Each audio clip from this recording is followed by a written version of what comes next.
Let ABC be any 3-digit number, then ABC plus BCA plus CAB is not always divided by.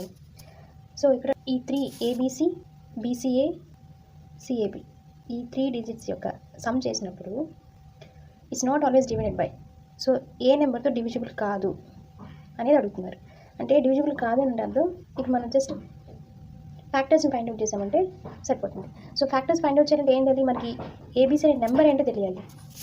So దాన్ని కనుక్కోవడానికి try చేద్దాం. So ABC ఇక్కడ ABC అంటే అర్థం ఏంటి, C ఎక్కడుంది, యూనిట్ డిజిట్లో ఉంది, బి వచ్చి 10th డిజిట్లో ఉంది, ఏ వచ్చి 100 డిజిట్లో ఉంది. ఏ అనేది 100 డిజిట్లో ఉంది కాబట్టి so we can write this as 100 times A plus B అనేది 10th డిజిట్లో ఉంది కాబట్టి 10 times బీగా రాయొచ్చు, ప్లస్ సి అనేది unit digit, just write C1 1 times C which is C only. ఇప్పుడు BCA రాద్దాం. సో B అనేది ఏంటి 100 ప్లేస్లో ఉంది, C అనేది 10th ప్లేస్లో ఉంది, A అనేది యూనిట్ డిజిట్లో ఉంది. ఇక్కడ ఏ టర్మ్ ఉంది కాబట్టి సో దీని కింద ఏ టర్మే రాద్దాం. సో ఏ వచ్చి యూనిట్ డిజిట్లో ఉంది కాబట్టి just right 1 times A which is A plus ఇప్పుడు ఇక్కడ B టర్మ్ ఆల్రెడీ ఉంది కాబట్టి సో ఇక్కడ కూడా B టర్మే రాద్దాం. B అనేది 100 ప్లేస్లో ఉంది కాబట్టి just right 100 times B. Next పైన C ఉంది కాబట్టి కింద కూడా C టర్మే రాద్దాం. అప్పుడు మనకు సమ్ చేయడానికి ఈజీగా ఉంటుంది. C అనేది 10th డిజిట్లో ఉంది కాబట్టి జస్ట్ రైట్ 10C. ఇప్పుడు ఈ C అనేది 100 డిజిట్లో ఉంది కాబట్టి సో C కింద 100C రాద్దాం. A అనేది 10th డిజిట్లో ఉంది కాబట్టి A కింద 10A రాద్దాం, ప్లస్ B అనేది యూనిట్ డిజిట్లో ఉంది, B కింద జస్ట్ రైట్ 1B. ఇవన్నీ యాడ్ చేద్దాం. 100A plus 10A which is 110A plus A, so that is 111A వచ్చింది. ప్లస్ B టర్మ్ని యాడ్ చేద్దాం.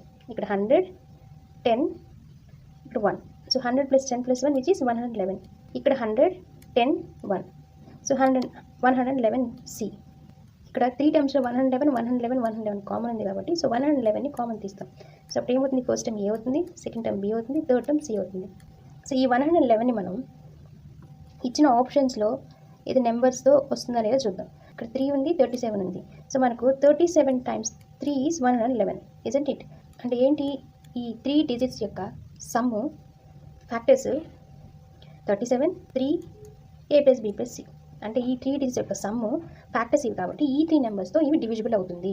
మనకేంటి question, not always divisible by, కాబట్టి option A is the wrong answer because ఏబీసీతో divisible అవుతుంది కాబట్టి ఇది option is wrong. Option B వచ్చి 3, so ఇక్కడ 3తో కూడా డివిజిబుల్ అవుతుంది, సో కాబట్టి option B also wrong answer.